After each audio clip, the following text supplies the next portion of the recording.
তার সালাত হয়ে যাবে কিনা। এক্ষেত্রে স্ট্রং অপিনিয়ন হচ্ছে যে ইমাম সাহেব যখন আওয়াজ করে কিছু পড়বে তখন আপনি মনোযোগ দিয়ে শুনবেন। যেমন ফজরের সালাতে, মাগরিবের সালাতে এবং এশার সালাতে ইমাম কিন্তু জাহরি কেরাত পড়ে, তখন আপনি মনোযোগ দিয়ে শুনবেন। কারণ কোরআন যখন তেলাওয়াত হয় তখন শোনা আবশ্যক এবং তখন রহমত নাজিল হয়। ইদা কুরি আল কুরআনু ফাসতামিউ লাহু ওয়া আনসিতু লাআল্লাকুম তুরহামুন। যখন কোরআন শুনবে মনোযোগ দিয়ে শোনো, রহমত নাজিল হবে। কিন্তু ইমাম যখন চুপচাপ সিররি কেরাতে, যেমন জোহরের 4 রাকাত সালাত এবং আসরের 4 রাকাত সালাতে কিন্তু ইমাম আওয়াজ করে কিছু পড়েন না, সেক্ষেত্রে আপনি ইমামের পেছনে সবকিছু পড়তে পারবেন, সূরাতুল ফাতিহার সাথে অন্য সূরা মিলাতে পারবেন। এটা সবচেয়ে স্ট্রং অপিনিয়ন। পাশাপাশি মাগরিবের শেষের রাকাতে ইমাম সাহেব আওয়াজ করে কিছু পড়েন না এবং এশার সালাতের শেষের 2 রাকাতেও কিন্তু ইমাম সাহেব আওয়াজ করে কিছু পড়েন না, সেক্ষেত্রে আপনি সূরাতুল ফাতিহাগুলো পড়তে পারবেন। এই মর্মেই হাদিসে এসেছে এবং এটাই আমরা রিকমেন্ড করি। ইমামের পিছনে সূরা ফাতিহার ব্যাপারে 2 প্রকার হাদিস রয়েছে, পড়া যাবে আবার যাবে না। কুরআন ও সহিহ হাদিস। শুকরিয়া, জাযাকুমুল্লাহ খাইর। সূরা ফাতিহা পড়ার ব্যাপারে 2 রকম হাদিস রয়েছে, কথাটি ঠিক নয়। যেখানে আল্লাহ রাসূল বলেছেন যে আল্লাহু আকবার যখন বলবেন আর যখন কিরাত করবেন তখন তোমাদের চুপ থাকতে হবে, মর্মে যে মুসলিম গ্রন্থে হাদিসটি রয়েছে, এটা চুপ থাকা মানে আরো একাধিক হাদিস দ্বারা প্রমাণিত যে সূরা ফাতিহার পরে চুপ থাকতে হবে। কেন? মুসলিম গ্রন্থে আবার যখন এই হাদিসটা এসেছে, আবু হুরায়রা রাদিয়াল্লাহু তাআলা আনহুকে জিজ্ঞাসা করা হলো যে আমরা ইমামের পিছনে সূরা ফাতিহা কেমন করে পড়ব, তখন তিনি বললেন যে ইমামের পিছনে চুপে চুপে পড়ো, মনে মনে পড়ো। তো আবু হুরায়রা রাদিয়াল্লাহু তাআলা আনহু সেই কালে বললেন যে মনে মনে পড়ো। তাহলে আবু হুরায়রা রাদিয়াল্লাহু তাআলা দুটাই হাদিস জানতেন, তিনি কি করে দুটাই হাদিসের সমাধান এভাবে দেন? নিশ্চিত আপনাকে বুঝতে হবে এটাই সমাধান যে একটা হাদিসে পড়তে বলা হয়েছে, একটা হাদিসে নিষেধ করা হয়েছে, এ কথা ঠিক নয়।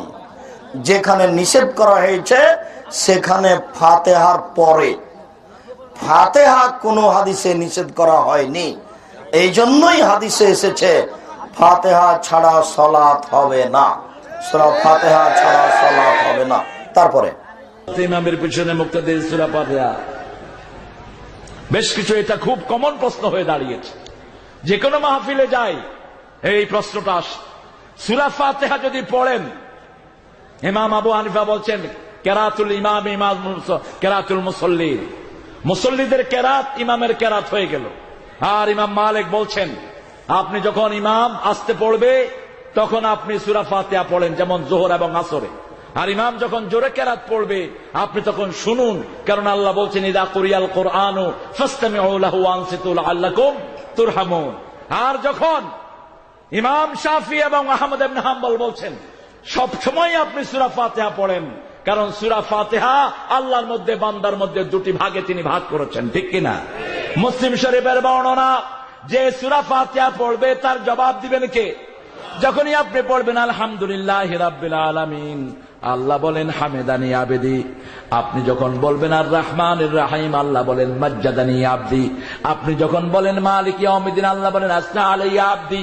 আপনি যখন বলেন ইয়্যাকা না'বুদু ওয়া ইয়্যাকা নাস্তাইন, আল্লাহ বলেন হাদা বাইনি ওয়া বাইনা আবদি ওয়া আবদি মা সাআল।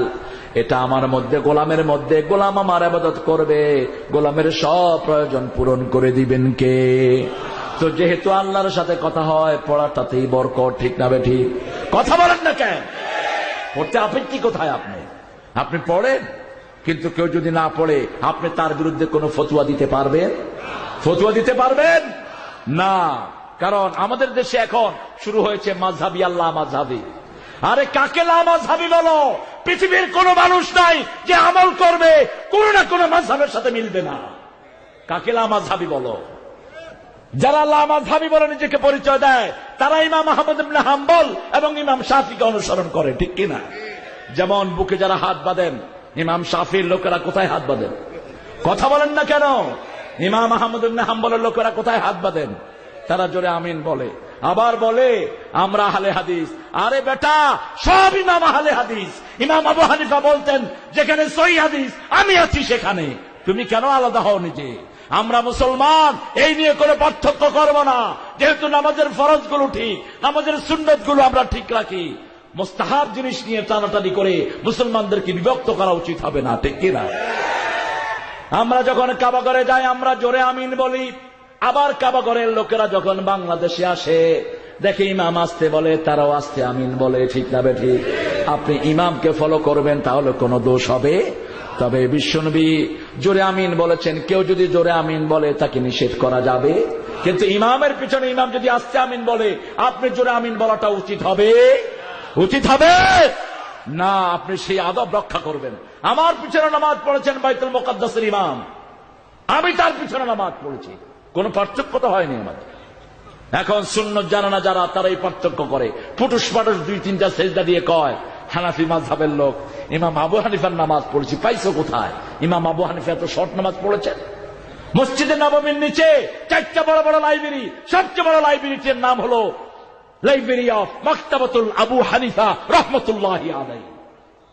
সেখানে তো কোনো ঠেলাঠেলি নাই, আমরা ঠেলাঠেলি করব কোন? মসজিদে যারাই যায় তারা আমাদের বন্ধু, যারাই কালেমা পড়েছে তারা আমাদের বন্ধু, ঠিক না বেঠিক?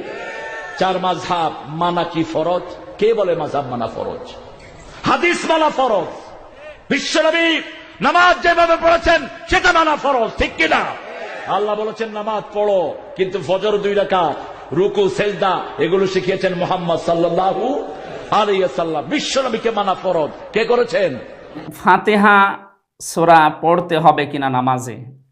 জি, নামাজে সূরা ফাতিহা পড়তে হবে। ইমামের পেছনে 2টা মত আছে, আর 2টাই সহিহ হাদিস। কেউ যদি পড়তে চান পড়তে পারেন, কেউ যদি না পড়তে চান ইমামের কেরাত, মুসল্লির কেরাত, অসুবিধা নেই। আমি ইমাম আবু হানিফা রহমতুল্লাহ আলাইহির মত অনুযায়ী চলি, সুতরাং আমার ইমামের কথা অনুযায়ী সূরা পড়া লাগবে না। সূরা ফাতিহা ইমামের কেরাতি, মুসল্লির কেরাত, সেই হিসাবে আমরা পড়ি না।